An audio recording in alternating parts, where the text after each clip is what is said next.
ہمارا جو ذمہ دار بنتا ہے جماعت میں، یہ کوئی عہدہ نہیں ہے، کوئی حکومت نہیں ہے، اور باقی ساتھی کو میرے ملازم یا میرے خادم نہیں ہیں، بلکہ مل جل کے ایک نظام ہے۔ جیسے نماز کے وقت آتا ہے، 10 12 20 آدمی جمع ہیں، ایک کو آگے کھڑا کر دیتے ہیں، نماز پڑھا دو، بس اتنا ہی ہے۔ تو باقی بھائی جس کو ذمہ دار بنایا جاتا ہے اس کی ذمہ داری ہے اپنے ساتھیوں کا وقت صحیح استعمال کرے۔ اور جو آدمی ذمہ دار بننا نہیں چاہتا لیکن مشورے سے تشکیل والوں نے اس کو ذمہ دار بنا دیا، تو اللہ کی مدد اس کے ساتھ ہو جاتی ہے، فرشتہ اس کی مدد کرتا رہتا ہے۔ اور خدا نخواستہ اگر کسی کے جی میں ہے کہ مجھے امیر بنایا جائے اور مجھے جو ہے بڑا بنایا جائے، مشورے بھی لیا جائے، تو اگر اس کو بنا بھی دیا جائے تو پھر شیطان اس کے ساتھ لگ جاتا ہے، جو جگہ جگہ اس کو ورگلاتا رہتا ہے۔ تو پہلے لوگ بچتے تھے، امیر بننے سے بچتے تھے، امامت سے بچتے تھے، اور بیانوں سے بچتے تھے، پہلے لوگ قاضی بننے سے بچتے تھے، فیصلے کرنے سے بچتے تھے پہلے لوگ۔ تو میرے محترم بھائیو، اب ہمیں ایک ساتھی ہمارے ذمہ دار بن گئے، اور ان کے ذمہ ہے کہ اپنے ساتھیوں کا وقت صحیح گزرے اعمال میں۔ لیکن دیکھو، ذمہ دار بھی ہمارا کوئی سیکھا ہوا نہیں ہوتا، وہ بھی سیکھنے والا ہے، سیکھنے کے لیے چل رہا ہے وہ بھی۔ اسی طرح ہر ساتھی سیکھنے کے لیے چل رہا ہے، اور اپنے ذمہ دار کا خیال کرنا، اس کے ساتھ ادب سے پیش آنا، اور اس کی اطاعت کرنا، اس کے مشورے کے ساتھ چلنا، اس کی منشا کو پہچاننا، موقع دے کے اس کی خدمت کرنا، اس سے جماعت جو ہے وہ جماعت بنتی ہے۔ اور امیر کے بھی ذمہ ہے کہ اپنے ساتھیوں پر ان کی استطاعت سے زیادہ بوجھ نہ ڈالے، اور ان کا خیال رکھے، ان سے محبت کرے، ان کے لیے دعا کرے، اس کا خیال رکھے۔ میرے بھائیو، یہ مشورہ بہت بڑا عمل ہے جو اللہ نے ہمیں دیا ہے۔ قرآن شریف کی ایک سورت، پوری سورت کا نام سورۃ شورى رکھا گیا ہے، اور کہ جب تمہارے مالدار سخی ہوں، بہترین لوگ تمہارے حاکم ہوں، اور آپس کے کام مشورے سے ہوتے ہوں، تو زمین کے اوپر رہنا قبروں میں دفن ہونے سے زیادہ اچھا ہے۔ کتنا بڑا عمل ہے۔ اللہ نے حضور کو حکم دیا کہ آپ اپنے ساتھیوں سے مشورہ کرتے رہیے۔ صحابہ کی صفات میں سے بتایا گیا کہ ان کے آپس کے کام مشورے سے طے ہوتے ہیں۔ میرے بھائیو، مشورہ بہت بڑا عمل ہے اللہ نے جو ہمیں عطا فرمایا۔ ہاں، مشورے میں جب بیٹھیں اللہ کی طرف متوجہ ہو کے بیٹھیں، اللہ کی طرف متوجہ ہو کے۔ مقصود کیا ہے مشورے کا؟ کل وہ بھائی کہہ رہے تھے نا کہ وہ مشورے کا کیا مقصد ہے؟ جو کام کیا ہے، جس کام کے لیے مشورہ ہوتا ہے وہی کام مقصود ہے۔ اس جملے کی مجھے تو ویسے آج تک کوئی سمجھ نہیں آئی کہ جملے کا مطلب کیا ہے۔ کسی کو سمجھ ہو تو مجھے بھی سمجھا دینا یار۔ مقصود کیا ہے مشورے کا؟ کہ سب مل بیٹھ کے سوچیں کہ یہ جو درپیش امور ہیں ان کے متعلق اللہ کی منشا کیا ہے، اللہ کے ہاں پسندیدہ کیا ہے، بس اس کو تلاش کرنا ہے ہم نے۔ بھئی یہ مقصود ہے مشورے کا۔ پھر عرض کر دوں کہ سب مل بیٹھ کے سوچیں کہ یہ جو درپیش امور ہیں ان کے متعلق اللہ کے ہاں کیا پسندیدہ ہے، کیا اللہ کے ہاں اس کے اللہ کے ہاں کیا پسندیدہ ہے، اللہ ہماری اس طرف رہنمائی فرما دے۔ جب ہم سارے مل بیٹھ کے سوچیں گے، اللہ کی طرف متوجہ ہوں گے، اور اللہ کے دھیان کے ساتھ اپنی رائے پہ اصرار نہیں کریں گے، کسی کی رائے کو کاٹیں گے نہیں، ہر ایک کی رائے کو اہمیت اور عظمت کے ساتھ سنیں گے، چلتے چلتے ایک چیز پہ ہم پہنچیں گے۔ انشاءاللہ اللہ سے امید ہے کہ اللہ کے ہاں بھی وہی پسندیدہ ہوگا۔ کہتے ہیں مسلمانوں کی کوئی جماعت چاہ لیتی ہے کسی چیز کو، تو امید ہے کہ اللہ پاک بھی اس کو وجود عطا فرما دیں گے۔ تو اس کو تلاش کرنا کہ اللہ کی منشا کیا ہے درپیش امور میں، سب مل بیٹھ کے اس کو سوچیں۔ پھر میرے بھائیو، اس کے جتنے آداب ہیں ان سب کا خیال رکھنا ہے، اور اکثر ساتھی جس پہ آ جائے اس کو طے کر لیا جائے، سارے کسی چیز میں جمع ہو جائے تو بہت اچھی بات ہے، اور آخری درجے میں یہ ہے کہ جو ذمہ دار نے کہہ دیا ٹھیک ہے اس طرح سے کر لیں گے۔ تو اس طرح انشاءاللہ مشورے کے بعد کوئی ایسی کو اونچ نیچ کمی بیشی کو ایسے حالات پیش آ جائیں، اجی میں نے تو یہ رائے دی تھی اس وجہ سے نہیں، ایسی بات نہیں ہے۔ اللہ کی طرف سے جو حالات آنے تھے وہ آنے ہی تھے، تو اس میں زیادہ نہ پڑا جائے۔ تو میرے بھائیو، ہم ہر چیز میں مشورے کے ساتھ چلیں، ذمہ دار بھی اپنے آپ کو مشورے کا پابند بنا کے چلے۔ ذمہ دار بھی وہ مشورے میں رکھیں گے، ساتھیوں سے پوچھیں گے، انشاءاللہ جیسے طے ہو جائے گا۔ باقی بھائی کبھی کوئی عمل اس نے بغیر کسی سے رائے لیے بھی طے کر دیا تو کوئی بات نہیں، لیکن عام طور پہ اس کا معمول نہیں بنانا چاہیے، اس کا خیال رکھنا۔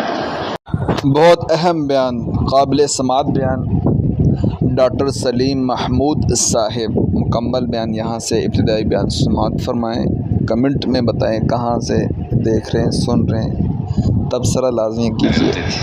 ایسے بھی تھے کہ جن کا سکہ چلتا تھا، جن کا نام چمکتا تھا، آج کیا مٹے نامیوں کے نام ایسے ایسے، زمین کھا گئی آسماں کیسے کیسے، مٹے نامیوں کے نام کیسے کیسے، زمین کھا گئی آسمان کیسے کیسے، سب ایسے دھوکہ ہے، فریب ہے۔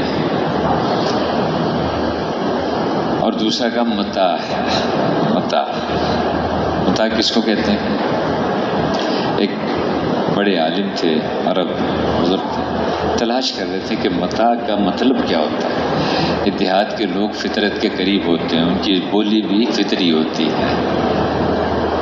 تو ایک عورت وہاں، اس نے صحرا میں ایک جگہ خیمہ لگایا ہوا تھا اور چولہے پہ کچھ کام کر رہی تھی، تو اس کے کچھ برتن، کچھ دو چار چیزیں پڑی ہوئی تھیں وہاں، کچھ پرانے کپڑے کے ٹکڑے جو جوتا صاف کرنے کے لیے، کوئی برتن صاف کرنے کے لیے گھر میں رکھ دیتے ہیں، وہ پڑے ہوئے تھے۔ اس کا بچہ وہاں کھیل رہا تھا، یہ پاس سے گزر رہے تھے، تو اس عورت نے اس بچے کو آواز دی کہ بیٹا وہ متاع پکڑ کے لانا، متاع پکڑ کے لانا۔ تو وہ جو کپڑے کے ٹکڑے پڑے ہوئے تھے نا جی پرانے، اس میں سے ایک ٹکڑا لا کے اس نے ماں کو دے دیا۔ ہاں سمجھ آ گئی متاع کس کو کہتے ہیں، وقتی، عارضی، ہلکے سے معمولی سے فائدے کی چیز، اس کو کہتے ہیں متاع۔ فائدہ لیا پھر پھینک دیا اس کو، جسے ہماری زبان میں ٹیشو پیپر کہتے ہیں، انگریزی کی زبان میں آج کے زمانے میں ٹیشو پیپر استعمال کیا، پھینک دیا۔ بچے متاع وقتی اور عارضی فائدے کی چیز۔ تو میرے بھائیو، اس کا دھوکہ ہے۔ ایک بادشاہ تھا، اس نے اپنے ایک وزیر کا امتحان لیا۔ پہلے لوگ کبھی کبھار اپنے جو متعلقین ہوتے تھے ان کو اس قسم کے سوال پوچھا کرتے تھے تاکہ اندازہ ہو کہ میرے قریب رہنے والے کتنے سمجھدار ہیں، کتنے زیر و دانہ ہیں، اگر کسی مشکل میں پھنس ہوں تو میری کتنی معاونت کر سکیں گے۔ اب تو معیار ہی بدل گیا نا، اور کہ جس کے ساتھ اکثریت کس کے ساتھ ہے، مال کس کے پاس ہے، یہ معیار نہیں تھا، اس کو دیکھتے تھے۔ تو اس نے سوال پوچھا اور کہا کہ اتنے دنوں میں اس کا جواب تلاش کر کے لے آؤ، تمہیں ترقی بھی دوں گا، انعام بھی دوں گا، اور اگر اس کا جواب نہ ملا تو پھر تمہیں اپنی ملازمت سے نکلنا پڑے گا۔ تلاش کرتا رہا جواب کئی جگہ، لیکن کوئی تسلی بخش جواب نہیں ملا۔ پریشان تھا کہ وقت بھی ختم ہو رہا ہے، جواب بھی کوئی نہیں سمجھ میں آ رہا ہے۔ آخر بادشاہ نے پوچھا ہے تو کوئی معمولی بات تو نہیں ہوگی۔ ایسے جا رہا تھا، کھیتوں میں سے گزر رہا تھا تو ایک دیہاتی نے دیکھ لیا۔ اس نے دیکھا کہ آدمی تو شہری ہے، کھاتا پیتا ہے، لیکن ہے پریشان۔ اس نے بلا لیا کہ بھائی آؤ بیٹھے، چارپائی بھی بٹھا دیا کہ بیٹھ، پانی وانی پوچھا اس کو۔ اس کے بعد کہنے لگا کیا بات ہے، کچھ پریشان نظر آ رہے ہو؟ تو اس نے سارا قصہ اپنا بیان کیا۔ تو دیہاتی نے پوچھا وہ سوال کیا ہے؟ کہنے لگا پہلا سوال یہ ہے کہ سب سے بڑا سچ کیا ہے؟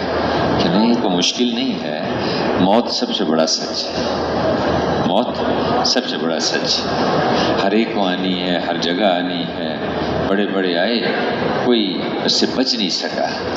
اور پھر ایک وقت آئے گا کہ سارا زمین و آسمان کا نظام، اس کو بھی موت آ جائے گی، اور ایک دن ایسا آئے گا کہ جو موت کا جو سبب بنتا ہے، جو فرشتہ اسرائیل علیہ السلام، اس کو بھی موت آ جائے گی، اور آگے چل کے پھر موت کو بھی مینڈی کی شکل میں لا کے ذبح کر دیا جائے گا، موت کو بھی موت آ جائے گی۔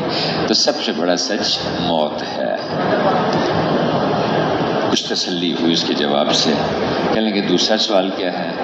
کہنے لگا کہ سب سے بڑا جھوٹ کیا ہے کہ زندگی سب سے بڑا جھوٹ ہے، ابھی ہے ابھی نہیں ہے۔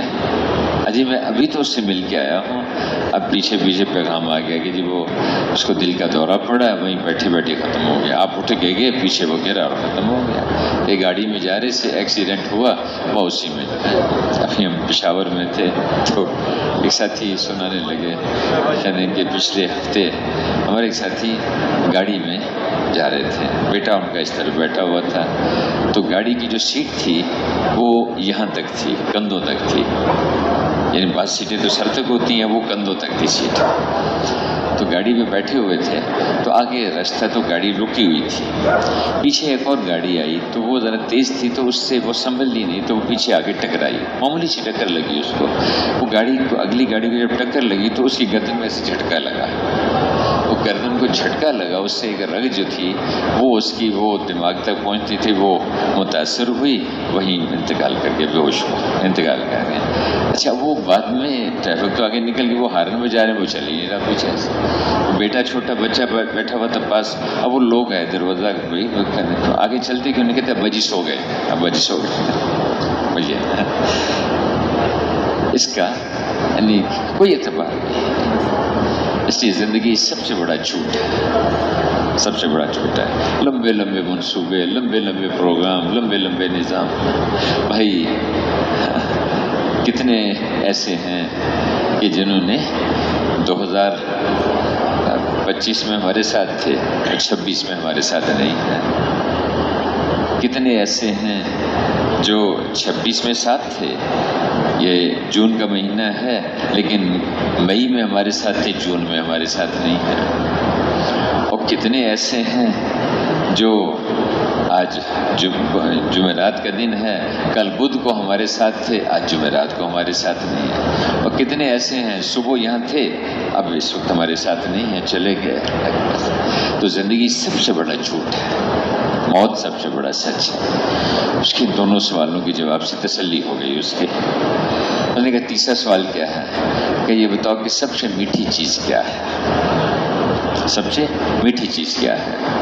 اس دیہاتی نے کہا کہ اس کا جواب میں نہیں بتاؤں گا۔ اس نے کہا بھائی تم نے بڑا احسان کیا، تم نے 2 سوالوں کا جواب دے دیا، اس کا بھی بتا دو۔ اس کا نہیں بتاؤں گا۔ بڑی اس نے منت سے ماجد کی، جو جتنا انعام کہو گے دے دوں گا، جو کہو گے، لیکن اس کا جواب بتا دو۔ وہ مان کے نہ دے، کرتے کرتے آخر میں جب اس نے بہت زور دیا تو اس دیہاتی نے کہا دیکھو وہ سامنے کتا بیٹھا ہوا ہے، اس کے سامنے برتن ہے جس میں وہ دودھ اور پانی پیتا ہے، جاؤ وہاں جا کے اس کتے کا بچا ہوا دودھ پی لو۔ اب اس نے پریشان ہو کے کہا کہ یار ٹھیک ہے تم نہیں جواب دیتے لیکن اتنا گھٹیا کام تو نہ کراؤ مجھ سے، نجس ترین جانور اور ادھر مسلمان، اس کا بچا ہوا اس کا ناپاک دودھ وہ میں پیوں کہ اور کوئی شرط؟ میں ایک ہی شرط ہے میری کہ جب وہ نہیں مانا کسی طرح تو وہ وزیر اٹھا اور جا کے کتے کے سامنے بیٹھ گیا اور وہ برتن اس کے سامنے اٹھایا اور منہ کے قریب لے گیا، پینے لگا۔ جب پینے لگا تو اس دیہاتی نے کہا چھوڑ دو، رکھ دو، واپس آ جاؤ۔ واپس آ کے بیٹھ کہنے لگا دیکھو، سمجھایا اس کو کہ دیکھو سب سے میٹھی چیز آدمی کی غرض ہے، جس چیز کو آدمی اپنی غرض مقصد بنا لیتا ہے اس کے لیے سب کچھ کرنے کو تیار ہو جاتا ہے، چاہے کتے کا جھوٹا ہی پینا پڑے اس کو، اس کے لیے تیار ہو جاتا ہے۔ وزارت کو مقصد بنا لیا، ڈگریوں کو مال کو مقصد بنا لیا، اس کے لیے سب کچھ کرنے، کنٹینروں میں بھر بھر کے دنیا میں جا رہے ہیں۔ ہم اٹلی میں گئے، ایک نوجوان ملا، کہنے لگا جی کوئٹہ سے اٹلی تک پیدل آیا ہوں چل کے 1 سال میں۔ ہم سال کی جماعتیں تیار کرتے ہیں کہ تو بہت کارنامہ کیا اس نے۔ پرتگال میں ہم گئے، وہاں ایک جگہ کچھ نوجوان ملے تو یعنی 5 سالوں میں پیدل چل کے ٹیکسیوں کے اندر بیٹھ کے جنگلوں میں سے گزر کے یہاں 5 سالوں میں یہاں پہنچے ہیں پرتگال میں۔ پاناما میں ہم گئے تو 2 آدمی ملے، کہا کہ جی پاکستان سے آئے ہیں، برازیل آئے تھے اور 10,000 کلومیٹر پیدل چل کے صحرا، جنگل، دریا، پہاڑ، پتہ نہیں کہاں سے 3 سال بتائے یا 4 سال بتائے، 10,000 کلومیٹر چل کے یہاں پہنچے، ہم پاناما میں پہنچے، آگے جا رہے ہیں امریکہ۔ چونکہ مال کو مقصود بنا لیا، دنیا کا مقصود بنا لیا، اس وجہ سے اس کے لیے سب کچھ کرنا آسان ہو گیا۔ راتوں کو جاگنا بھی آسان ہے، مشقتیں اٹھانا بھی آسان ہو گیا۔ میرے محترم بھائیوں، میں نے عرض کیا کہ یہ دھوکہ ہے، دھوکہ ہے۔ آدمی جہاں بھی پہنچ جائے ہر صورت اسے دے۔ ہم ایک ملک میں گئے تو میں نے ان سے پوچھا تم یہاں کیوں آئے ہو؟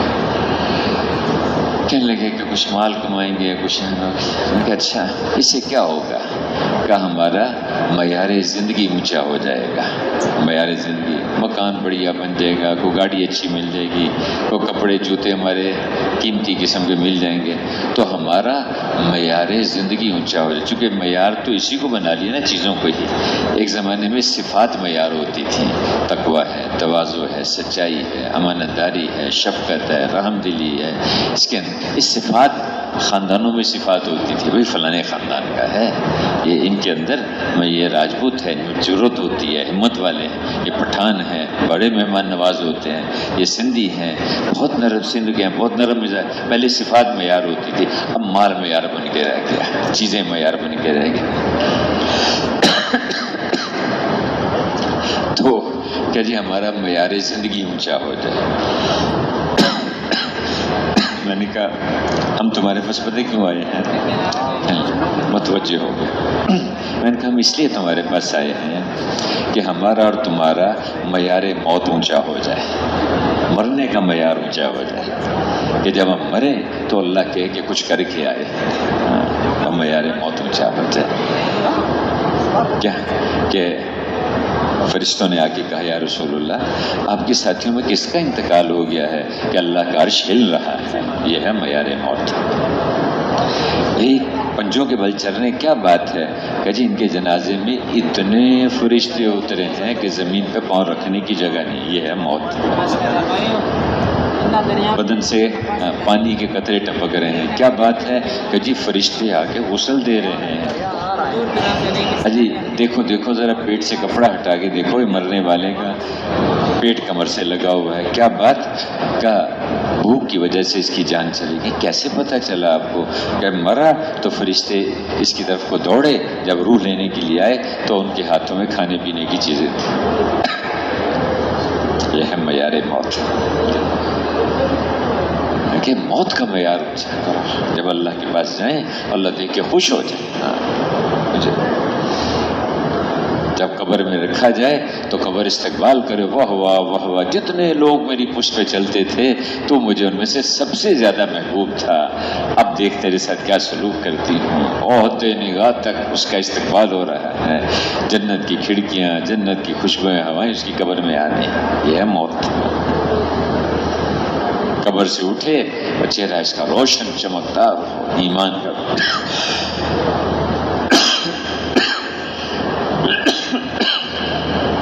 ایمان کا نور آگے آگے چلے، اعمال کا نور اس کے دانے ہاتھ پر چلے۔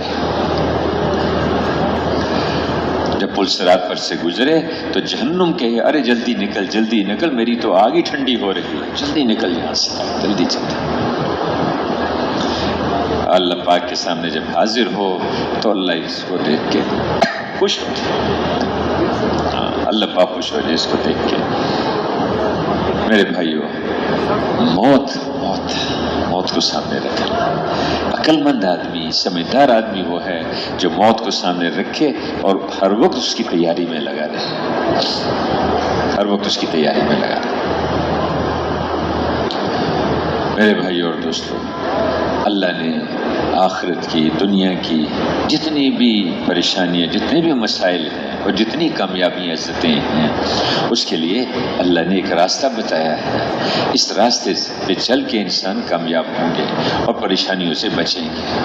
ایک زندگی ہے جو اللہ نے آسمانوں سے زمین پہ اتاری ہے۔ وہ زندگی جن انسانوں میں ہوگی وہ انسان کامیاب ہوں گے، مزے کریں گے۔ دنیا کے اندر راحتیں، عزتیں، امن، چین، سکون، محبتیں ہوں گی، اور مرنے کے بعد ہر سطح پہ ایسے لوگ کامیاب ہوں گے. وہ زندگی جب انسانوں کے اندر وجود میں آتی ہے. اور میرے بھائیوں، یہ زندگی انسانوں کو انسان بناتی ہے. زندگی انسان کو انسان بناتی ہے، ورنہ اگر وہ زندگی نہ رہے تو کیا فرمایا؟ اولئک کالانعام، یہ تو جانور ہیں، بلکہ بل ہم اضل، یہ تو جانوروں سے بھی گھٹیا، ان سے بھی بدتر ہو گئے. وہ زندگی جب نکل جاتی ہے، جس معاشرے میں اور جن گھروں میں اور جن بستیوں میں وہ زندگی نہیں رہتی، وہاں تو عذاب اور پریشانیاں اور مصیبتیں ہوتی ہیں. جیسے جنگل میں جاتے ہیں تو جنگل میں ہر وقت خطرہ ہوتا ہے. کوئی شیر آئے گا چیر پھاڑ دے گا، بھیڑیا آئے گا وہ کاٹے گا، چیتا آ کے حملہ کرے گا، سانپ بچھو ڈسیں گے. ہر وقت آدمی پریشان چکنا ہوتا ہے. اور کچھ نہیں تو جھاڑیاں کانٹے وہی چبھیں گے، پریشان ہر وقت چبھنا. میرے بھائیوں، جب دین نہیں ہوتا زندگیوں میں تو پھر انسانی بستیاں جنگل کی طرح ہو جاتی ہیں.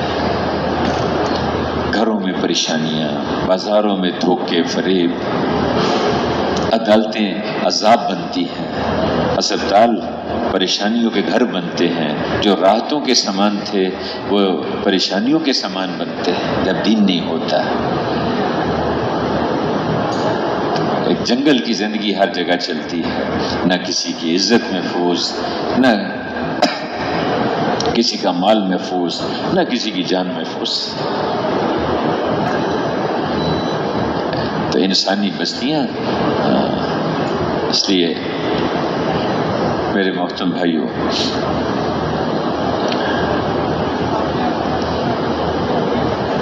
ایک راستہ ہے کہ دینی زندگی وجود میں آئے.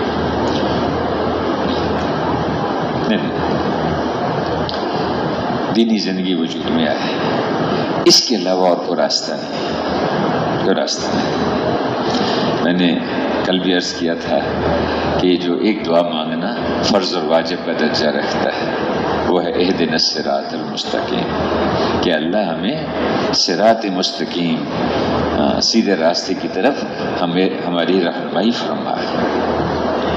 میرے بھائیو، ہدایت ایک نور ہے، روشنی ہے جو اللہ پاک سینوں میں اتارتے ہیں. اس روشنی کے آ جانے سے پھر اس راستے کی طرف رہنمائی ملتی ہے انسانوں کو.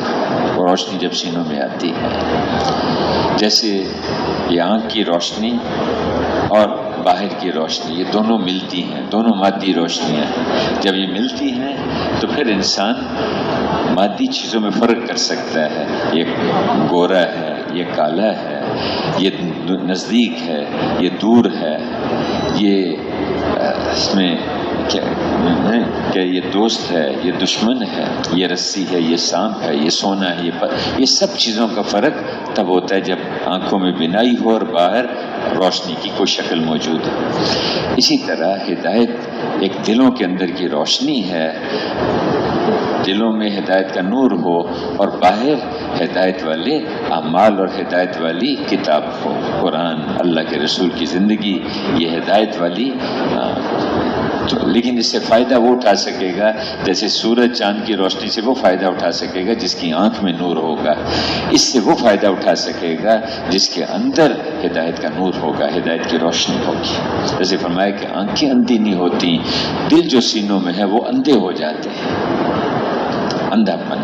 تو ہدایت اس راستے کی طرف جو سیدھا راستہ ہے، اس راستے بندے اور اللہ کے بیچ میں اس میں سب سے آسان، سب سے مختصر صراط اس راستے کو کہتے ہیں جو سب سے چھوٹا اور مختصر ہوتا ہے، اور اس میں کوئی ٹیڑھا پن، کوئی موڑ نہیں ہوتا. اس کے اندر کھلا کشادہ چوڑا واضح ہوتا ہے اور منزل تک پہنچاتا ہے. اور ایک بڑی اہم بات ہے کہ وہ صرف ایک ہوتا ہے، اس کے علاوہ نہیں ہے. ایک ہوتا ہے راستہ. وہ راستہ انبیاء کرام کا راستہ، وہ راستہ صدیقین کا راستہ، شہداء کا راستہ، اور وہ راستہ صالحین کا راستہ ہے. اور کوئی راستہ نہیں ہے جو آدمی کو منزل تک پہنچائے. ایک راستہ ہے. میرے محترم بھائی اور دوستو، اس کی مکمل ترین جو شکل ہے وہ رسول اللہ صلی اللہ علیہ وسلم کے ذریعے سے اللہ نے انسانیت کو عطا فرمائی، اور اتنی مکمل ہے کہ اس میں کسی جملے کے اضافے کی اور کسی کی کمی کی گنجائش نہیں ہے۔ ہاں، سمجھانے کے لیے علماء کرام بعض چیزیں بتائیں گے، اس کی وضاحت کریں گے، وہ الگ بات ہے، لیکن کسی چیز، اس لیے قرآن ایسا اتارا، ایک زبر کو زیر نہیں کرنے دیں گے، ایک نقطے کو اوپر سے نیچے نہیں کرنے دیں گے، کر کے دیکھیں، انتظام ایسا کر دیا کہ اب اس میں کسی چیز کمی اضافے کی گنجائش نہیں ہے۔ اللہ کے رسول کے ارشادات واضح کر دیے، سب ایسے جمع کر کے رکھ دیے، کھلا اس میں کھرا کھوٹا سامنے رکھ دیا، سب امت کے سامنے۔ صحابہ نے پھر عمل کر کے اس پہ دکھا دیا کہ ہاں یہ زندگی ہے جس کو وجود میں لانا ہے۔ میرے بھائیوں، ایک مکمل ایک یہودی حضرت عمر رضی اللہ عنہ کے پاس آیا، کہنے لگا کہ قرآن میں ایک آیت اتری ہے، اگر یہ ہمارے ہاں اترتی تو ہم اس دن عید کا دن مناتے ہیں۔ پوچھا کون سی آیت؟ کہنے لگے جس میں اللہ پاک نے یہ فرمایا کہ آج ہم نے آپ کے دین کو مکمل کر دیا ہے، اور اب قیامت تک اللہ اسی اسلام سے ہی راضی رہیں گے اور کوئی دین نہیں اب چلے گا۔ تو کہنے لگے کہ حضرت عمر رضی اللہ عنہ نے فرمایا کہ ہاں مجھے معلوم ہے یہ آیت کب اتری تھی، اس دن تو ہماری 2 عیدیں تھی، اس دن ہماری 2 عیدیں تھی۔ یہ آیت حجۃ الوداع کے موقع پر عرفات کے میدان میں وہاں اتری تھی۔ ہمیں معلوم ہے عرفات کا دن حاجی کے لیے بمنزلہ عید کے ہوتا ہے۔ یہ عرفات جو وقوف عرفات ہے یہ حج کا رکن اعظم کہلاتا ہے۔ جو عرفات میں پہنچ گیا اس کا حج ہو گیا، 9 ذی الحج کو جو وہاں پہنچ گیا تو یہ رکن اعظم ہے اس کا سب سے بڑا۔ تو حاجی کے لیے وہ عید کا دن ہوتا ہے کہ میرا حج ہو گیا، اور اس کے ساتھ اس دن جمعے کا دن تھا، اور مسلمان کے لیے جمعہ بھی عید کی طرح ہوتا ہے، منزلہ عید کے ہے، تو ہماری 2 عیدیں اس دن جمع تھی۔ تو میرے بھائیو، اللہ نے مکمل زندگی دے دی، اور یہ معجزہ ہے اللہ کے رسول کا۔ قرآن معجزہ ہے، اللہ کے رسول کی زندگی معجزہ ہے، اور اس سے آگے بڑھ کر زندگی بتانے والے، اصول بتانے والی کون سی عظیم ذات ہے کہ جو اپنا نام لکھنا نہیں جانتی، لکھا ہو تو پڑھنا نہیں جانتی، ساری انسانیت کے لیے ایک رہنمائی دیتی۔ اس لیے آپ کے خاص ناموں میں سے ہے نبی امی، نبی امی، جنہوں نے کسی سے لکھنا پڑھنا نہیں سیکھا، اور قیامت کے دن بھی آپ کو اسی نام سے پکارا جائے گا، کہاں ہے نبی امی؟ تو اور ساری انسانیت کو زندگی گزارنے کے طریقے بتا دیے، ملک کیسے چلانے ہیں اور یہاں سیکھو، عدالتیں کیسے چلانی ہیں اور یہاں سیکھو، تم نے گھر کیسے سنبھالنے ہیں اور یہاں سیکھو، تم نے اولاد کی پرورش کیسے کرنی ہے اور یہاں پوچھو آ کے، تم نے بیوی کے اور والدین کے ساتھ کیسے معاملہ کرنا ہے اور یہاں آ کے پوچھو، تم نے بازار کیسے چلانے ہیں، کارخانوں میں کیسے چلنا ہے، تم نے مالداروں کے ساتھ کیسے معاملہ، غریبوں کے ساتھ کیسے کرنا ہے، اور یہاں آ کے پوچھو۔ زندگی کا ایک نقطہ، ایک دن کا ایسا نہیں ہے جس میں یہاں سے رہنمائی نہیں ملے گی۔ لیکن بھائی جب اس کو چھوڑ دیا تو پھر کبھی ادھر دھکے کھاتے ہیں، کبھی ادھر دھکے کھاتے ہیں،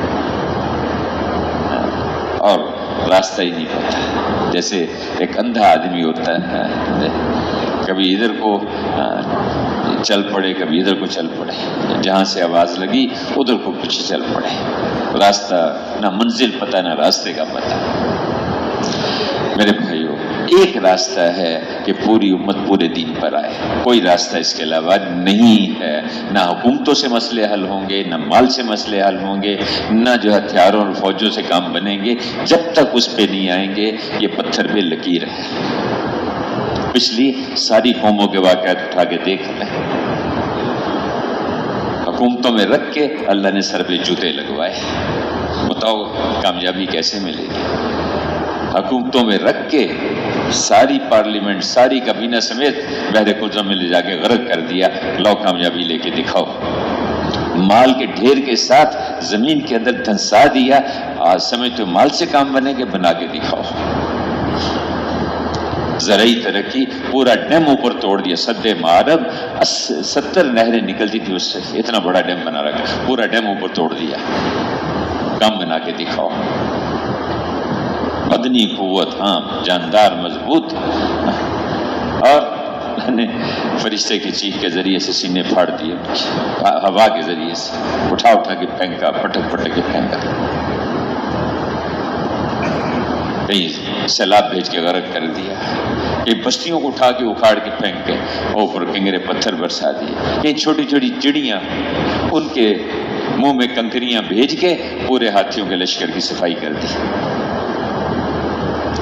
ضابطے ہیں، اور یہ ضابطے اللہ کے ضابطے بدلتے نہیں ہیں، جیسے اللہ نہیں بدلتے، اللہ کے قانون بھی نہیں بدلتے، اللہ کے قانون نہیں بدلتے، اللہ کی سنتیں نہیں بدلتی۔ جہاں دین ہوگا کامیابی ملے گی، جہاں دین نہیں ہوگا ذلت اور رسوائی دنیا میں، پریشانیاں مصیبتیں دنیا میں، اور مرنے کے بعد کے دھکے وہ پتہ نہیں کتنے بڑے پیمانے پہ ہوں گے۔ یہ صدر صاحب کو بھی یہ بات سمجھانے کی ہے، وزیر صاحب کو بھی سمجھانے کی ہے، ایک جھونپڑی میں رہنے والے فقیر کے بھی سمجھنے کی بات ہے، عورت بھی مرد سب اس بات کو ہر ایک کے سمجھنے کی، اس کے علاوہ کوئی راستہ نہیں ہے۔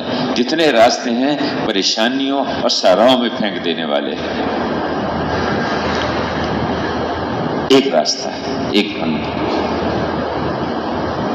میرے بھائیوں، اس زندگی پہ ہر مسلمان آئے، اس زندگی کو رسول اللہ صلی اللہ علیہ وسلم نے محنت فرما کے وہ زندگی وجود میں لائے تھے۔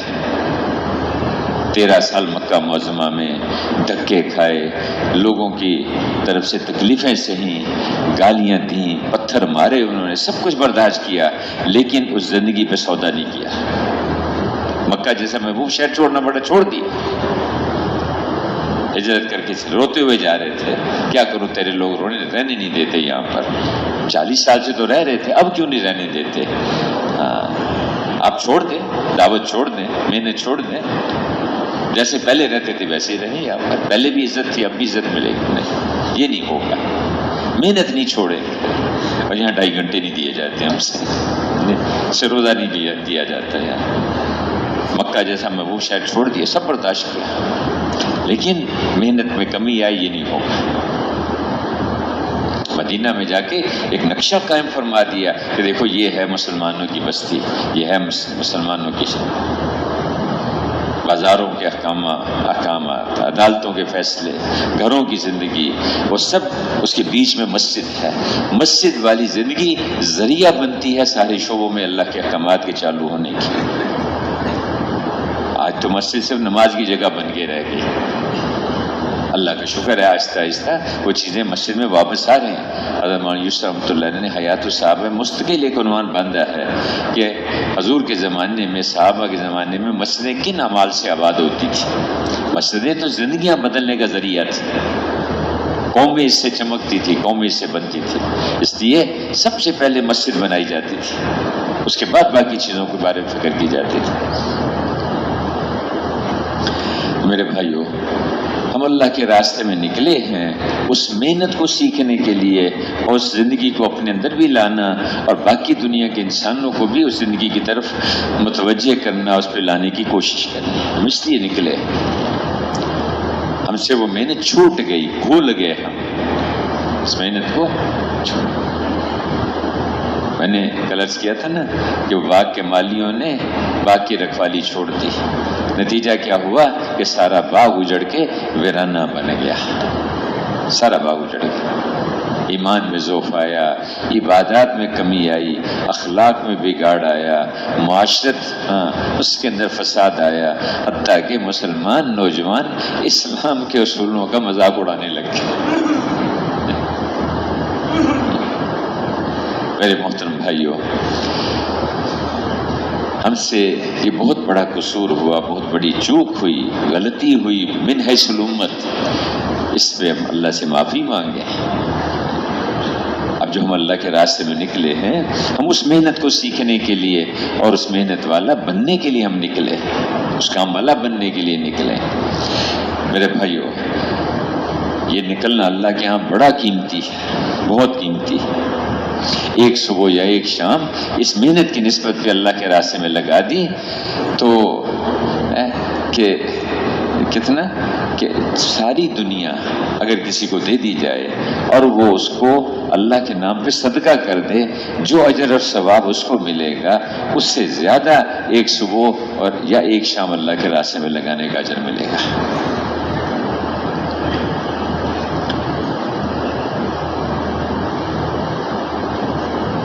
اللہ کے راستے میں نکلنا اللہ کے ہاں بڑا محبوب ہے، بہت محبوب ہے۔ میرے بھائیوں، اس نکلنے کے اپنے تھوڑی دیر کے لیے ایک گھڑی اللہ کے راستے میں لگا دیں تو گھر کی 60-70 سال کی عبادت سے زیادہ اجر مل جائے گا اس کو۔ اسی طرح اللہ کے راستے میں نکل کے جو اعمال کیے جاتے ہیں ان اعمال کی قیمت بڑھ جاتی ہے۔ ہر عمل لاکھوں کروڑوں گنا اجر رکھتا ہے۔ ایک عورت حضور کے پاس آئی، یعنی یا رسول اللہ، یہ لوگ اللہ کے راستے میں نکلتے ہیں تو مجھے کوئی عمل بتا دیں، میں گھر میں رہ کے وہ عمل کرتی رہوں اور مجھے وہ ثواب مل جائے جو ان کو اللہ کے راستے میں نکلنے پر ملتا ہے۔ آپ نے کہا کہ ہاں، ایک طریقہ ہے کہ جب یہ اللہ کے راستے میں نکلیں تو نماز کی نیت باندھ لے، نماز کے لیے کھڑی ہو جائے، اور جب تک واپس نہ آ جائے سلام نہیں پھیرنا تم نے۔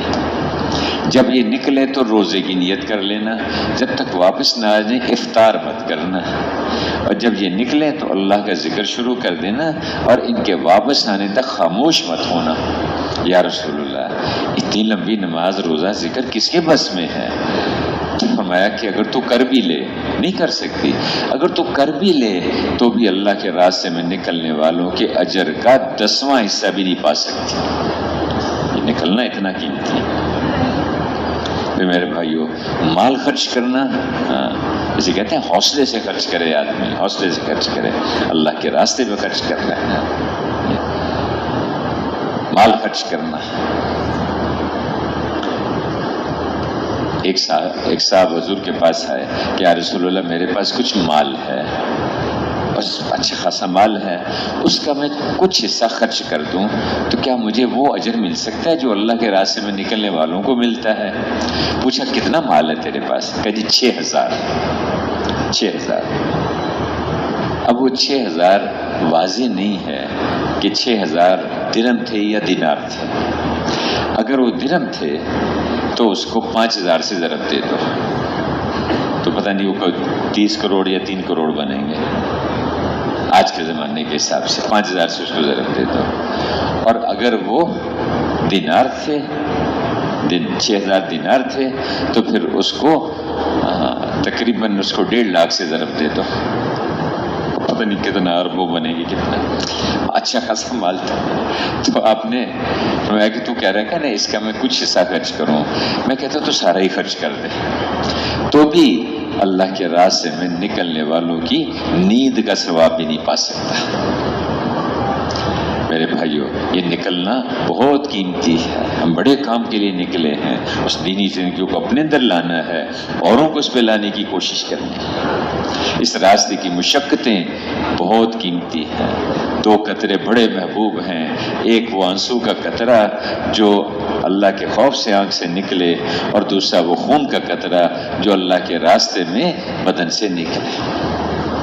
تھوڑی سی مشقت آ جائے، معمولی سی مشقت آ جائے، جو اللہ کے راستے میں بحری سفر میں نکلا اور اس کو سر چکرانے لگے اور دل اس کا متلانے لگے، بعض اوقات پہاڑی سفروں میں بھی ایسی کیفیت ہو جاتی ہے، تو سر چکرانے لگے، دل اس کا متلی اور قے کی کیفیت ہونے لگے، اس شہید کی طرح سے ہے جو اپنے ہی خون میں لت پت پڑا ہوا ہے، اپنے خون میں لت پت پڑا۔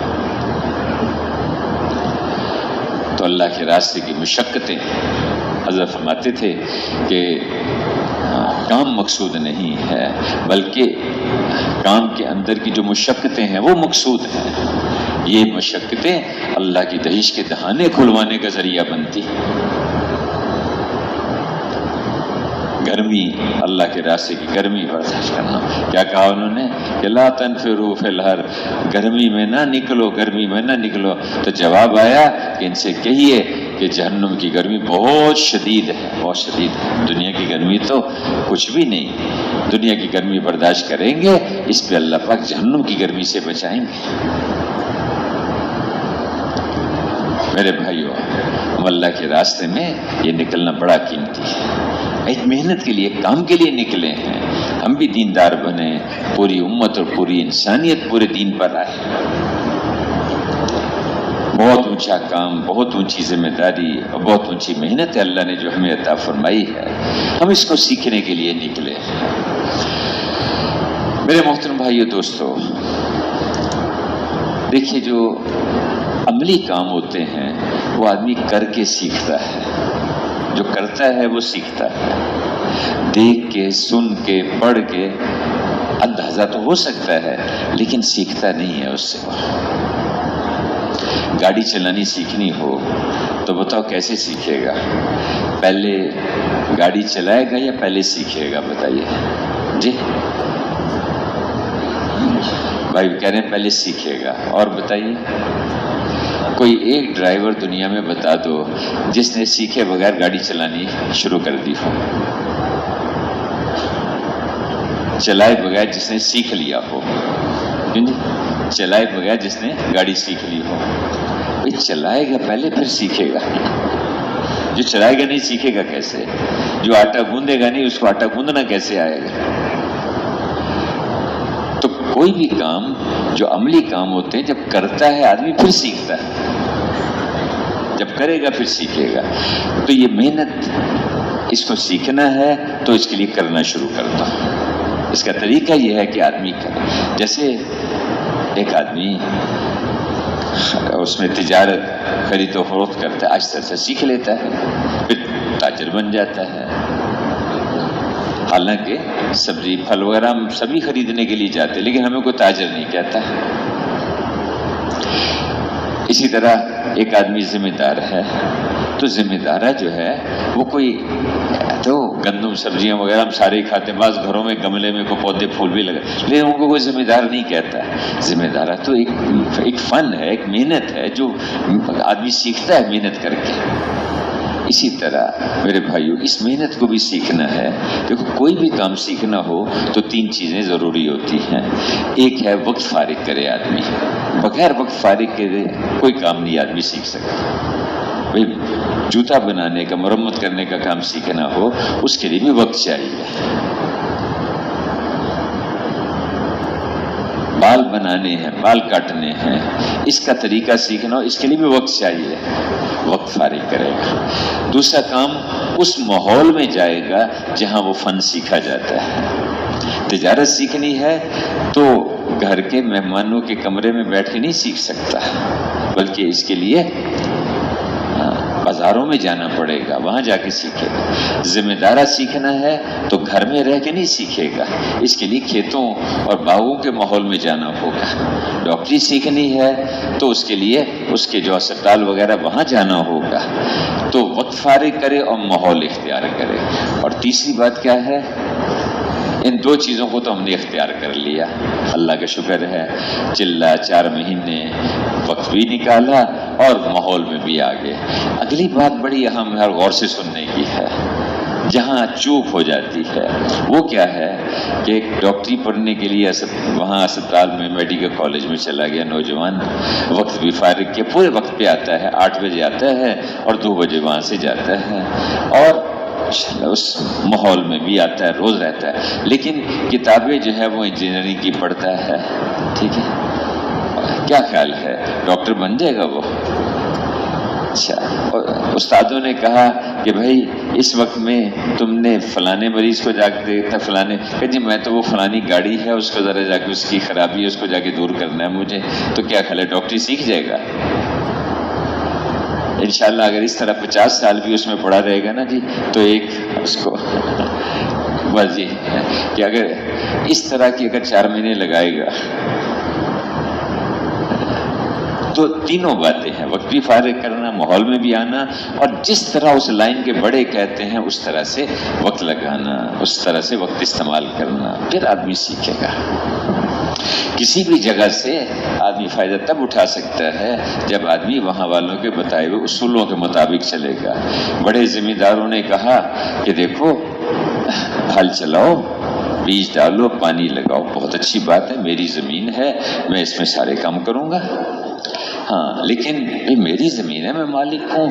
گندم کی بجائی ہوتی ہے نومبر میں اور کٹائی ہوتی ہے اپریل میں، چاول کی بجائی ہوتی ہے جولائی میں اور اس کی کٹائی ہوتی ہے اکتوبر میں۔ تو میری زمین، میری مرضی، میں چاول کی بجائی کروں گا نومبر میں اور گندم کی بجائی کروں گا جون جولائی میں۔ تو کیا نتیجہ ہوگا کہ انشاءاللہ بیج بھی ضائع، وقت بھی ضائع، زمین بھی خراب۔ کیا خیال ہے؟ وجہ کیا ہوئی؟ جو اس لائن کے بڑے ہیں، جو انہوں نے اصول بتائے ہیں، ان کو چھوڑ کے اپنی مرضی پہ چل پڑا۔ یہ جو ہدایات ہیں اور اس کا جو مذاکرہ ہے میرے بھائیوں، وقت بھی ہمارا، جان بھی ہماری، مال بھی اپنا خرچ کر رہے ہیں ہم۔ مشکل یہاں ہے کہ دو دشمن ہمارے ساتھ چل رہے ہیں، پرانی دوستی ہماری ان کے ساتھ ہے، شیطان بھی ہے اور نفس بھی ہے، اور انہوں نے قسم کھا رکھی ہے کہ موت تک انہوں نے ہمارے ساتھ رہنا ہے، ایک دن کے لیے، ایک منٹ کے لیے بھی ہم سے الگ نہیں ہونا۔ ہر موقع پر کوشش کریں، کبھی ادھر لے جائیں گے، کبھی ادھر کھینچیں گے۔ اور ان دونوں نے مل کے ایک تیسری پٹاری تیار کی ہے جو ہماری جیبوں میں پڑی ہوتی ہے، اور وہ بہت بڑا سبب ہے، بہت بڑا راستہ ہے اور اس میں اپنے وقت کے ضائع کرنے کا۔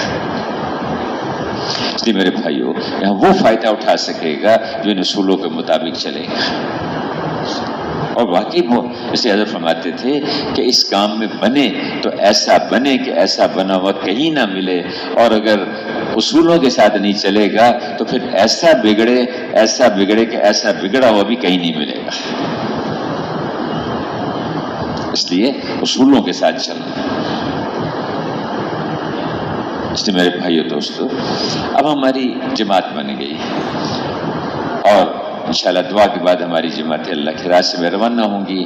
جیسے کل آپ حضرات سے عرض کیا تھا کہ بھئی آپس میں مل بیٹھ کے دو کی جوڑیاں بھی بنا لیں، سفر کا نظام بھی سوچ لیں، اور وہاں جس بستی میں تشکیل ہوئی ہے وہاں کے کچھ حالات بھی معلوم کر لیں۔ تو آپ حضرات نے ترتیب بنائی لی ہوگی۔ اب تشکیل والے جماعت میں سے ایک ساتھی کو ذمہ دار بنا دیتے ہیں۔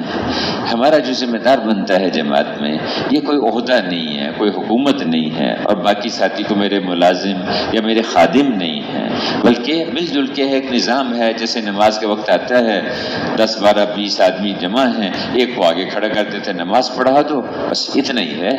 تو باقی بھائی جس کو ذمہ دار بنایا جاتا ہے اس کی ذمہ داری ہے اپنے ساتھیوں کا وقت صحیح استعمال کرے۔ اور جو آدمی ذمہ دار بننا نہیں چاہتا لیکن مشورے سے تشکیل والوں نے اس کو ذمہ دار بنا دیا، تو اللہ کی مدد اس کے ساتھ ہو جاتی ہے، فرشتہ اس کی مدد کرتا رہتا ہے۔ اور خدا نخواستہ اگر کسی کے جی میں ہے کہ مجھے امیر بنایا جائے اور مجھے جو ہے بڑا بنایا جائے، مشورے بھی لیا جائے، تو اگر اس کو بنا بھی دیا جائے تو پھر شیطان اس کے ساتھ لگ جاتا ہے، جو جگہ جگہ اس کو ورگلاتا رہتا ہے۔ تو پہلے لوگ بچتے تھے، امیر بننے سے بچتے تھے، امامت سے بچتے تھے، اور بیانوں سے بچتے تھے پہلے لوگ، قاضی بننے سے بچتے تھے، فیصلے کرنے سے بچتے تھے پہلے لوگ۔ تو میرے محترم بھائیو، اب ہمیں ایک ساتھی ہمارے ذمہ دار بن گئے، اور ان کے ذمہ ہے کہ اپنے ساتھیوں کا وقت صحیح گزرے اعمال میں۔ لیکن دیکھو، ذمہ دار بھی ہمارا کوئی سیکھا ہوا نہیں ہوتا، وہ بھی سیکھنے والا ہے، سیکھنے کے لیے چل رہا ہے وہ بھی۔ اسی طرح ہر ساتھی سیکھنے کے لیے چل رہا ہے، اور اپنے ذمہ دار کا خیال کرنا، اس کے ساتھ ادب سے پیش آنا، اور اس کی اطاعت کرنا، اس کے مشورے کے ساتھ چلنا، اس کی منشا کو پہچاننا، موقع دے کے اس کی خدمت کرنا، اس سے جماعت جو ہے وہ جماعت بنتی ہے۔ اور امیر کے بھی ذمہ ہے کہ اپنے ساتھیوں پر ان کی استطاعت سے زیادہ بوجھ نہ ڈالے، اور ان کا خیال رکھے، ان سے محبت کرے، ان کے لیے دعا کرے، اس کا خیال رکھے۔ اب جماعت بن گئی ہماری، ہم یہاں سے چل پڑے، اور راستے کی ہم نے معلومات وغیرہ لے لی۔ میرے بھائیو، چلنے سے پہلے اچھا ہے کہ 2-4 رکعت پڑھ لی جائیں۔ بہترین چیز جو آدمی اپنے پیچھے والوں کے لیے چھوڑ کے جا سکتا ہے وہ 2 رکعت ہیں جو سفر شروع کرنے سے پہلے آدمی پڑھتا ہے، بہترین چیز۔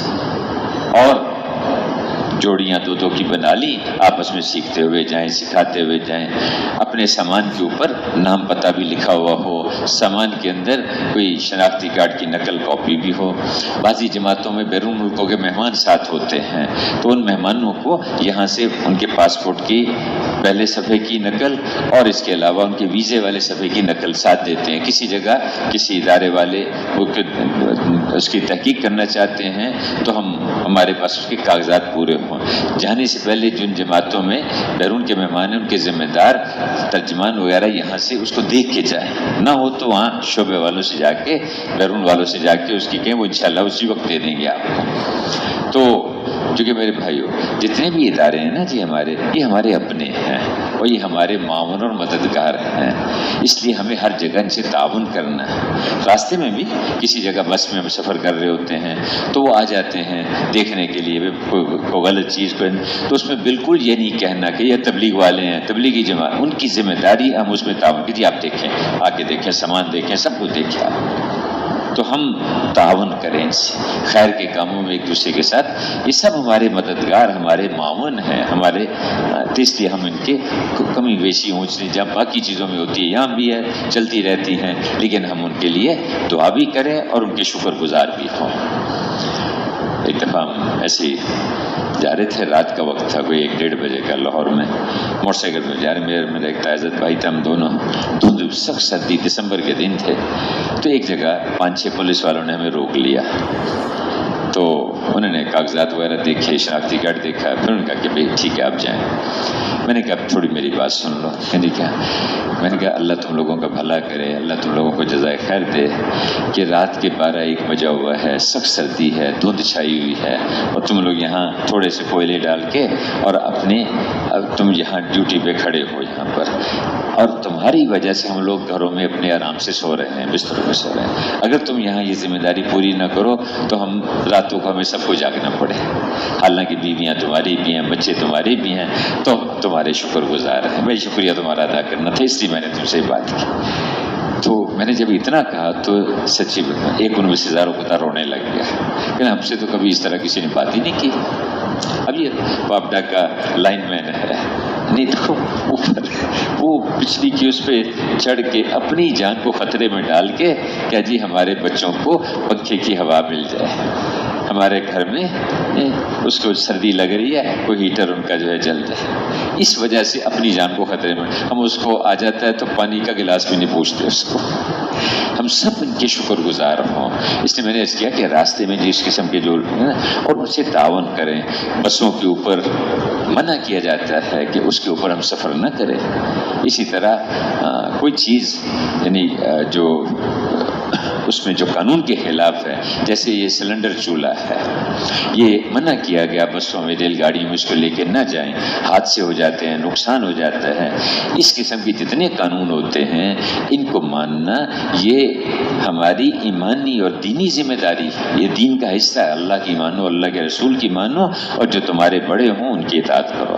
ہم اس میں کوئی شک نہیں ہے کہ اصل اللہ اور اللہ کے رسول کی اطاعت ہے، ان کی وجہ سے ان کی اطاعت ہے، جب تک وہ اس کے اندر اس قسم کی جو چیزیں ہوتی ہیں نا یہ اجتماعی فائدے کی ہوتی ہیں، اس لیے ان کا خیال رکھنا چاہیے، یہ سلنڈر وغیرہ نہیں رکھنا چاہیے ریل گاڑی میں، بس میں اپنے ساتھ، وہاں جاتے ہیں وہاں جا کے مل جاتا ہے، باقی بھی اپنا ضرورت کا سامان اپنے علاقوں سے لے کے آنا چاہیے۔ اور اچھا یہ ہے کہ جہاں کپڑے جوتے اپنا رکھتے ہیں اس کے ساتھ اپنے سامان میں 2 پلیٹیں، 1 چمچہ، 1 مگا بھی رکھ لیں تاکہ اجتماعی برتنوں کا جھنجھٹ ہی ختم ہو جائے، اس کی ضرورت ہی نہیں رہے گی۔ بھائی کوئی ایک ساتھی کو دیگچہ رکھ لے، ایک ساتھی کو اپنے پاس کوئی دسترخوان وغیرہ لے لے، تو اس طرح انشاءاللہ ہم سب۔ پھر میرے بھائیوں، سفر کی جو دعائیں ہیں ان کا اہتمام کرنا، سواری کی دعائیں ہیں ان کا اہتمام کرنا، ماشاءاللہ اکثر ساتھیوں کے سامنے ہیں وہ اور اس کا اہتمام بھی کرتے ہیں، اپنے ساتھ دوسرے ساتھیوں کو بھی سکھاتے رہے۔ تو سواری کی دعاؤں کا بھی اہتمام کرنا ہے، سفر کی دعاؤں کا بھی۔ سفر کی ایک معروف دعا جو اللہم انا نسألک فی سفرنا ھذا البر والتقوی، یہ بہت سارے ساتھیوں کو آتی ہے، جن کو نہیں آتی ان کو بھی ہم سکھاتے ہیں۔ اس طرح 5 صورتیں 6 بسم اللہ کے ساتھ پڑھتے رہنا، اس کی وجہ سے اللہ پاک روزی کی تنگی کو دور فرما دیتے ہیں۔ تو میرے بھائیوں، اب ہم راستے میں دعوت دیتے ہوئے، اعمال کرتے ہوئے جائیں، سیکھتے سکھاتے ہوئے، نمازوں کا اہتمام کرتے ہوئے اعمال کے ساتھ ہمارا سفر ہو۔ پھر جب منزل پہ پہنچے تو منزل پہ داخل ہونے کی دعائیں ہیں، اللہ سے خوب مانگا جائے اور دعا مانگ کے پھر بستی میں داخل ہوں۔ اس میں قریب کچھ لوگ کھڑے، ان کو بھی قریب کر لیا اور ان کو متوجہ کر کے اور تھوڑی ترغیب دی، دعا کر کے اب جو مسجد جہاں لکھا ہوا وہاں پہنچ گئے۔ اس مسجد میں مقامی ساتھی بھی 2-4 ساتھ ہو گئے، انشاءاللہ ان کے قدم اٹھیں گے، اللہ ان کی مغفرت کے بھی اسباب بنا دیں گے۔ اب مسجد میں پہنچ کر جاتے ہی اپنا سامان وغیرہ ایک طرف رکھا۔ اب مسجد میں کہ بھی ہم اللہ کے گھر میں آ گئے، اللہ کی رحمت میں آ گئے۔ جو مسجد میں آ جاتا ہے وہ اللہ کا مہمان بن جاتا ہے، ہم اللہ کے مہمان بن گئے جی۔ اور جو کثرت سے مسجد میں رہتے ہیں، اب 40 دن ہیں، ہر وقت ہمارا مسجد میں، دن بھی رات بھی، 4 مہینے ہیں، سال ہے، تو کثرت سے مسجد میں جو لوگ رہتے ہیں، فرشتے ان کے ہم نشین ہو جاتے ہیں، ان کے کسی کام کو نکلتے ہیں، فرشتے ان کی مدد کرتے ہیں۔ یقین ہو کہ ہم گشت کے لیے جا رہے ہیں، فرشتے ہمارے ساتھ ہیں، ہماری مدد کر رہے ہیں۔ ہم کسی کو دعوت دینے کے لیے جا رہے ہیں، فرشتے ہماری مدد کر رہے ہیں۔ تو مسجدوں میں جو کثرت سے رہتے ہیں، قیامت کے دن پوچھا جائے گا میرے پڑوسی کہاں ہیں؟ جی پڑوسی کون آپ کے؟ یہ جو مسجدوں کو آباد کرنے والے ہیں، خود بھی آباد کرتے ہیں، اوروں کو بھی مسجدوں میں لے کے آتے ہیں، بڑے خوش کرتے ہیں، تو اللہ کے پڑوسی بن گئے تو مسجدوں۔ لیکن بھائی مسجدوں کے آداب کا بھی خیال رکھنا، سامان وغیرہ ایک طرف رکھ کے اس کے اوپر کپڑا ڈال دیا جائے، اور ایک کپڑا مشکل ڈالے رکھنا چاہیے۔ ایسا نہ ہو کہ تو 2-4 گھنٹے کے بعد بستر کہیں، بیگ کہیں، جوتے کہیں، ایسی شکل سب سامان سلیقے سے۔ مسجد ہے، اللہ کا گھر ہے کہ اگر مسجد کے آداب کا خیال نہیں رکھا جائے گا تو قیامت قریب آ جائے گی۔ اسی مسجدوں کے آداب کا خیال رکھنا، بدبودار چیز نہ کوئی لے کے جائیں، اونچی آواز میں نہ پکارا جائے، اسی طرح مسجدوں کو گزرگاہ نہ بنایا جائے۔ دنیا کی باتیں مسجدوں میں کرنا نیکیوں کو کھا جاتی ہیں، نقصان ہو جاتا ہے۔ مسجدوں میں ہم انتظامی کاموں میں نہ لگیں، اذان دینا، نماز پڑھانا، اس قسم کے کاموں میں ہم نہ لگیں۔ ہاں مقامی کوئی ساتھی کہہ دے تو اپنے ذمہ دار سے پوچھ لیا، لیکن خدمت کے کاموں میں شوق سے لگیں۔ مسجد کی صفائی کر دی، بیت الخلاء صاف کر دیے، چٹائیاں بچھانے میں خادم کی معاونت کر دی، اس قسم کے کاموں میں ضرور لگیں۔ اب میرے بھائیو، سامان وغیرہ رکھ کے 2-4 رکعت پڑھی، اللہ سے دعا مانگی، پوری جماعت مشورے میں آ کے بیٹھ جائے۔ اور اچھا یہ ہے کہ مقامی جماعت اگر بنی ہوئی ہو تو ان کو بھی بلا لیا، کوئی وہ مقامی ساتھی بھی ہو، ہماری جماعت بھی ہو، دونوں بیٹھ کے آپس میں مشورہ کریں۔ میرے بھائیو، یہ مشورہ بہت بڑا عمل ہے جو اللہ نے ہمیں دیا ہے۔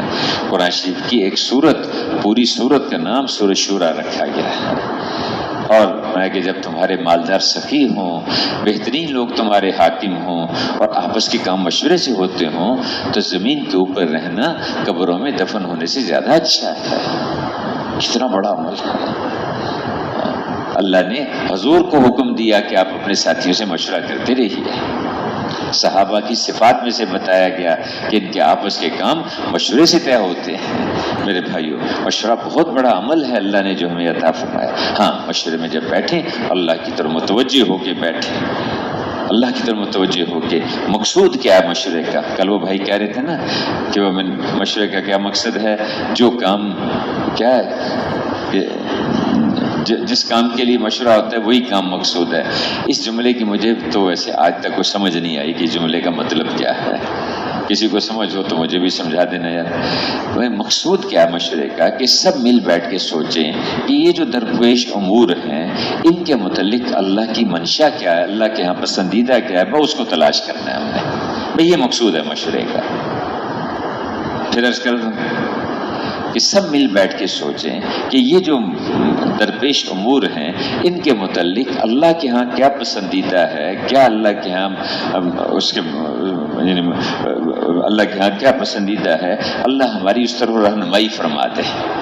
جب ہم سارے مل بیٹھ کے سوچیں گے، اللہ کی طرف متوجہ ہوں گے اور اللہ کے دھیان کے ساتھ اپنی رائے پہ اصرار نہیں کریں گے، کسی کی رائے کو کاٹیں گے نہیں، ہر ایک کی رائے کو اہمیت اور عظمت کے ساتھ سنیں گے، چلتے چلتے ایک چیز پہ ہم پہنچیں گے انشاءاللہ۔ اللہ سے امید ہے کہ اللہ کے ہاں بھی وہی پسندیدہ ہوگا۔ کہتے ہیں مسلمانوں کی کوئی جماعت چاہ لیتی ہے کسی چیز کو تو امید ہے کہ اللہ پاک بھی اس کو وجود عطا فرما دیں گے۔ تو اس کو تلاش کرنا کہ اللہ کی منشا کیا ہے درپیش امور میں، سب مل بیٹھ کے اس کو سوچیں۔ پھر میرے بھائیوں، اس کے جتنے آداب ہیں ان سب کا خیال رکھنا ہے، اور اکثر ساتھی جس پہ آ جائے اس کو طے کر لیا جائے، سارے کسی چیز میں جمع ہو جائے تو بہت اچھی بات ہے، اور آخری درجے میں یہ ہے کہ بھی جو ذمہ دار نے کہہ دیا ٹھیک ہے اس طرح سے کر لیں گے۔ تو اس طرح انشاءاللہ مشورے کے بعد کوئی ایسی کو اونچ نیچ کمی بیشی کو ایسے حالات پیش آ جائیں، اجی میں نے تو یہ رائے دی تھی اس وجہ سے نہیں، ایسی بات نہیں ہے، اللہ کی طرف سے جو حالات آنے تھے وہ آنے ہی تھے، تو اس میں زیادہ نہ پڑا جائے۔ تو میرے بھائیوں، ہم ہر چیز میں مشورے کے ساتھ چلیں، ذمہ دار بھی اپنے آپ کو مشورے کا پابند بنا کے چلے، ذمہ دار بھی وہ مشورے میں رکھیں گے، ساتھیوں سے پوچھیں گے، انشاءاللہ جیسے طے ہو جائے گا۔ باقی بھائی کبھی کوئی عمل اس نے بغیر کسی سے رائے لیے بھی طے کر دیا تو کوئی بات نہیں، لیکن عام طور پہ اس کا معمول نہیں بنانا چاہیے، اس کا خیال رکھنا۔ اب مشورے کے ساتھ ہم نے بستی میں ملاقاتیں گشتیں ان کی ترتیب بنا لی، اور وہاں اس بستی کے جو مسجد کی جماعت میں نے عرض کیا بنی ہوئی ہے تو اس جماعت کو بلا لیا، ساتھیوں کو جمع کر لیا۔ تو یہ سب پرانے ساتھی ہوتے ہیں، کوئی تھوڑا وقت لگائے کوئی زیادہ وقت لگائے، تو جو پرانوں کے پاس جانے کے آداب ہیں ان آداب کا خیال رکھنا، ان کے شکر گزار ہوں، ان کی خدمت میں دعا کے لیے بھی حاضر ہونا، اور ان سے درخواست کرنے کے بھی اس طرح ساتھی آئے ہیں، ہمیں آپ کی ضرورت ہے، آپ کے علاقے کے سارے حالات کو جانتے ہیں، تو مل بیٹھ کے